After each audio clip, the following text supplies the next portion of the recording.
गांव के कोने पर एक पुराना नियम का पेड़ खड़ा था। उसी पेड़ के नीचे रघु रोज सुबह अपना छोटा सा दाल चावल का ठेला लगाता था। ठेले पर एक बड़ा भगोना दाल का, एक भगोना चावल का और 2-4 कटोरियां। दिन भर मुश्किल से 5-6 ग्राहक आते थे। उस दिन भी धूप तेज थी। रघु अपने ठेले के पास बैठा सोच रहा था कि आज फिर कितना कम धंधा हुआ। तभी एक आदमी जो रोजाना उसके यहाँ खाना खाता था। अरे रघु भाई, तुम ये ठेला चलाकर घर कैसे चलाते हो? रघु ने एक लंबी सांस ली और बोला, क्या बताऊं भैया, मुश्किल से घर का खर्च निकलता है, ऊपर से पुराना कर्ज भी है। अब तो बस इसी में गुजारा कर रहे हैं। अरे यार, दाल चावल बेच के क्या कमाओगे? कभी कुछ नया बनाने का सोचा? नहीं भैया, दूसरा कुछ बनाना आता ही नहीं। खेत भी नहीं है कि खेती करूं, जो आता है वही बेच रहा हूं। देख भाई, अगर आगे बढ़ना है ना तो कुछ अलग करना पड़ेगा। लोग नए स्वाद के पीछे जाते हैं। ये कहकर वो चला गया। रघु की आंखों में सोच के बादल छा गए। सच कह रहा था वो। आखिर क्या बनाऊं जो लोग पसंद करें और अच्छा दाम भी मिले। उसी समय एक महिला अपने छोटे बेटे का हाथ पकड़ कर आई। चल बेटा, दाल चावल खा लेते। नहीं माँ, मुझे दाल चावल नहीं चाहिए, मुझे बिरयानी खानी है।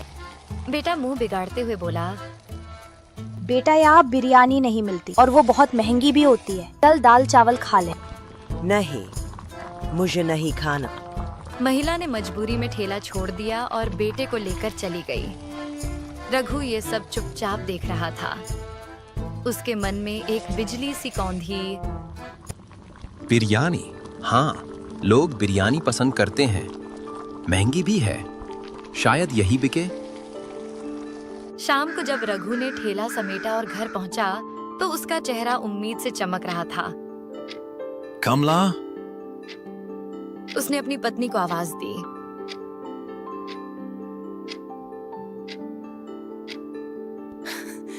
क्या हुआ रघु, आज बड़े खुश लग रहे हो? सोच रहा हूँ कल से ठेले पर बिरयानी बेचें, लोग पसंद भी करेंगे और मुनाफा भी अच्छा होगा। कमला चौंक गई। बिरयानी? लेकिन बनाएगा कौन? मुझे तो नहीं आती। रघु कुछ पल सोचता रहा, फिर बोला, सलीम को क्यों ना पूछूं? वो होटल में काम करता है, उसे तो बिरयानी बनानी आती होगी। वो जरूर सिखा देगा। कमला हंस दी। ठीक है, पूछ लेना। अगर सच में सीख गए तो हो सकता है हमारी किस्मत बदल जाए। रघु के चेहरे पर उम्मीद की किरण चमक उठी। उस रात वो देर तक बैठा तारों को देखता रहा और मन ही मन ठान चुका था, कल से जिंदगी बदलनी है, किसी भी कीमत पर।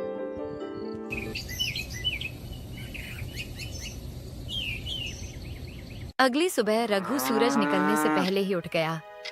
चेहरे पर उत्साह साफ झलक रहा था। जल्दी जल्दी नहा धोकर उसने कपड़े पहने और अपने दोस्त सलीम के घर की ओर चल पड़ा। गांव की पगडंडी पर हल्की हल्की धुंध थी, मगर रघु के कदमों में एक नई उम्मीद की रफ्तार थी। सलीम के घर पहुंचते ही दरवाजे पर दस्तक दी। कौन है? अरे रघु, बड़े दिनों बाद आए हो भाई। हाँ यार, काम के चक्कर में समय ही नहीं मिल पाया। सोचा आज आकर तुमसे कुछ जरूरी बात कर लूं। अरे आओ आओ अंदर। सलीम ने उसे चारपाई पर बैठाते हुए कहा, क्या बात है? चेहरे से तो लग रहा है कोई बड़ा फैसला लेने वाले हो। रघु ने गहरी सांस ली। सलीम भाई, तुम्हें पता है मेरी हालत कैसी है? ठेले पर दाल चावल बेच बेच कर गुजारा मुश्किल हो गया है। कर्ज का बोझ भी बढ़ता जा रहा है। सोच रहा हूं कुछ नया करूं और इसी वजह से तुम्हारे पास आया हूं। सलीम ने गंभीर होकर पूछा, क्या मदद चाहिए भाई? जो होगा मैं जरूर करूंगा। रघु ने थोड़ी हिचकिचाहट के बाद कहा, भाई मुझे तुमसे बिरयानी बनाना सीखनी है। सुना है तुम्हारी बिरयानी का जवाब नहीं। सलीम का चेहरा खिल गया। अरे बस इतनी सी बात। ये तो बड़ी आसान चीज है, बताता हूँ। रघु उत्सुकता से उसकी बात सुनने लगा। सलीम बोला, सबसे पहले बताओ, मटन की बिरयानी बनाओगे या चिकन की? मटन की। गांव में लोग मटन ज्यादा पसंद करते हैं। ठीक है। सलीम ने हाथ से इशारा करते हुए समझाना शुरू किया। तो सबसे पहले मटन को अच्छे से धो लेना, फिर उसमें दही, लाल मिर्च पाउडर, खड़े मसाले, तेल, हरी धनिया और पुदीना डालकर अच्छी तरह मिक्स कर दो। इसे कुछ देर मैरिनेट होने दें। रघु उत्सुकता से उसकी बात सुनने लगा। सलीम बोला, जब तक मटन मैरिनेट हो रहा है, तुम चावल उबाल लो। उसमें भी खड़े मसाले और थोड़ा नींबू डालना, इससे खुशबू बढ़ेगी। फिर मटन को धीमी आंच पर पकाना, करीब 90% पक जाए, तब उसके ऊपर चावल डालकर ढक दो। फिर 30 मिनट दम लगाना और तैयार। रघु उत्साह से बोला, अरे भाई, ये तो सच में आसान है, बस सही तरीके से पकाना होगा। हाँ, आसान है, लेकिन याद रखना, दम और धीमी आंच ही असली स्वाद लाती है। अगर ये सीख गए तो यकीन मानो लोग उंगलियां चाटेंगे। रघु की आंखों में चमक आ गई। बस भाई, अब ठान लिया है, मटन बिरयानी का ठेला लगाऊंगा। उम्मीद है कुछ कमाई हो जाएगी। तुम मेहनती हो रघु। यकीन मानो, तेरा ठेला गांव में मशहूर होगा। शुक्रिया भाई, तुमने हिम्मत दी। अब चलता हूँ, कल की तैयारी करनी है। घर लौटकर रघु ने कमला को सब बताया। कमला मुस्कुराई। अच्छा हुआ सलीम ने बता दिया। कल देखते हैं लोग पसंद करते हैं या नहीं। लेकिन दाम क्या रखोगे? 100 रुपया प्लेट रखूंगा, सही मुनाफा होगा। ठीक है, तो फिर अब इसे तैयारी शुरू कर दो। रघु के दिल में नई ऊर्जा थी। उस रात उसने बिरयानी का हर स्टेप बार बार याद किया और अगली सुबह का सपना सजोते हुए तैयारी में लग गया।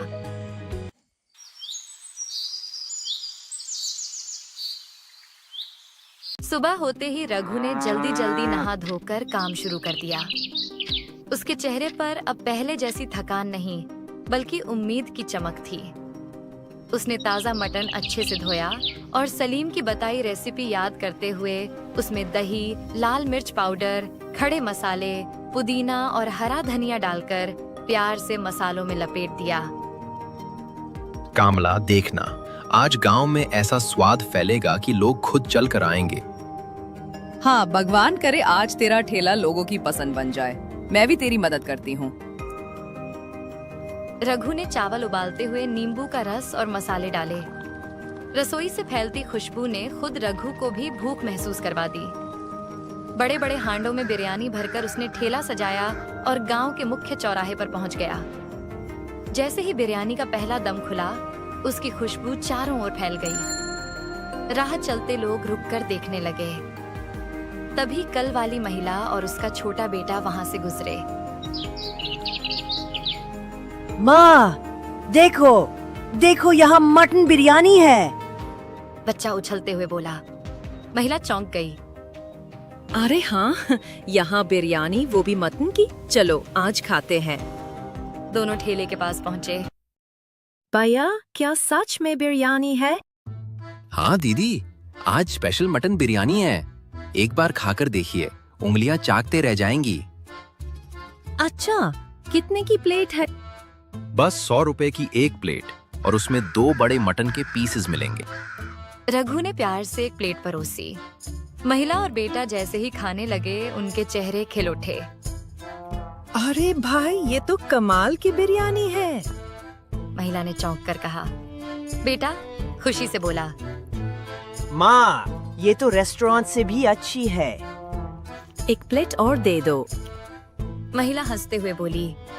रघु के दिल में खुशी की लहर दौड़ गई। उसने तुरंत दूसरी प्लेट बना दी। महिला ने खाते खाते कहा, भैया, अब दाल चावल मत बनाना, तुम्हारी मटन बिरयानी तो लाजवाब है। इसी बीच 2 बुजुर्ग आदमी ठेले के पास आए। अरे रघु, आज क्या मटन का जायका खिला रहे हो सबको? एक ने हंसते हुए पूछा। रघु बोला, काका, सिर्फ मटन नहीं, मटन बिरयानी है। लीजिए चखिए। वाह, मेरी तो पसंदीदा डिश है। 2 प्लेट लगाओ। जैसे ही बुजुर्गों ने पहला निवाला लिया, एक ने उंगलियां चाटते हुए कहा, भाई क्या बात है, ये तो सच में लाजवाब बनी है। और ये मटन इतना मुलायम कि मुंह में ही घुल रहा है। मसालों का स्वाद तो गजब है। धन्यवाद काका, आपकी दुआ से ही तो ये सब है। धीरे धीरे ठेले पर भीड़ बढ़ने लगी। लोग खुशबू से खींचे चले आ रहे थे। शाम तक बिरयानी का एक भी दाना बाकी नहीं बचा। रघु ने खाली हांडों को देखकर चैन की सांस ली और खुशी से घर लौट आया। कमला, उसने दरवाजे पर कदम रखते ही आवाज दी, आज तो चमत्कार हो गया। एक दिन में उतनी कमाई हुई जितनी महीने भर में नहीं होती थी। कमला खुशी से बोली, सच? वाह भगवान, अब तो हमारा सारा कर्ज उतर जाएगा। तेरा ठेला मशहूर हो गया रघु। रघु ने गहरी सांस ली और कहा, हाँ कमला, आज लगा कि मेहनत और सही सोच से जिंदगी सच में बदल सकती है। उस रात रघु और कमला के चेहरे पर संतोष की मुस्कान थी। घर में खुशबू बिरयानी की नहीं, सपनों के सच होने की थी। अगले दिन रघु ठेला लेकर उसी जगह पहुंचा। ठेले के पास पहले से ही ग्राहकों की लाइन लगी थी। तभी सलीम वहां आया और मुस्कुराकर बोला, अरे रघु, तुमने तो मुझे भी पीछे छोड़ दिया।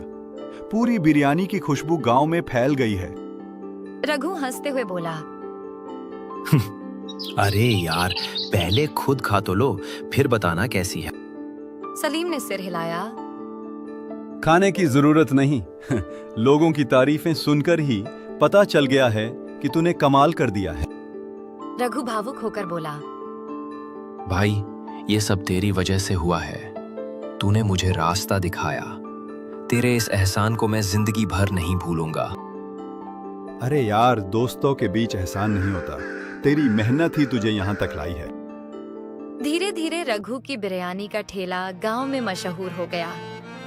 अब वो सिर्फ ठेले वाला नहीं, सबकी पसंदीदा बिरयानी वाला रघु बन चुका था। गरीबी और कर्ज की जगह उसके घर में अब खुशियां और तरक्की की खुशबू फैल चुकी थी।